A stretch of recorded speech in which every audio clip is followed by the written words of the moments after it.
আজকে মুখে কিছু বলবো না, কারণ আগে থেকে যদি বলি সবার গালে জল চলে আসবে, লাল একদম টপ টপ করে পড়তে থাকবে। সেজন্য চলুন ধীরে ধীরে দেখে নেব কি করছি।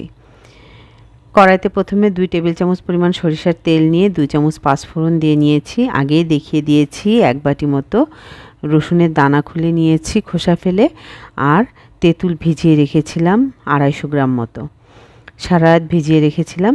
এবার একটা মশলা তৈরি করে রেখেছি, জিরা, ধনিয়া আর শুকনো লঙ্কা খোলায় তেলে একটু আদা ভাঙা করে গুঁড়ো করে রেখেছি। একেবারে মিহি পেস্ট করার দরকার নেই, দানাগুলো একটু মুখে পড়লে বেশি মজা লাগবে। ঠিক ধরেছেন, আজকে তেঁতুলের আচার করব, সাথে রসুন। খিচুড়ি খেতে যেয়ে দেখি রসুন আচার ফুরিয়ে গেছে। যেইভাবে সেই কাজ, ঝটপট একটা খুব সহজ একটা আচার তৈরি করে নিচ্ছি। সেই পাঁচফোড়নের ভিতরে প্রথমেই রসুনটা দিয়ে মিনিট খানিক ভেজে নিলাম। রসুনের বেশি